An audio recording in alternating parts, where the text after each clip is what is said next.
في صحيح البخاري عن الأسود عن عائشة، هو يقول رضي الله عنها قالت: كان النبي يقبل ويباشر وهو صائم وكان أملككم لإربه.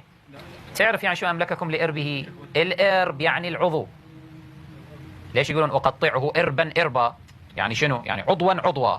أملككم لإربه أجلكم الله، يعني أملككم يعني يمسك يعني عضوه الخاص، فيعني يمسك شهوته، يعني ما يتحقق إنزال، يعني يقوم بكل المباشرة والأمور الأخرى ولكن ما يصير إنزال في حال الصيام. في رمضان هكذا تتحدث عن خاتم الأنبياء صلى الله عليه وآله. زين، أمام من؟ أمام واحد مو من محارمها الأسود بن يزيد، أمام واحد يبات معاها بالليل يسمع هذا الكلام منه.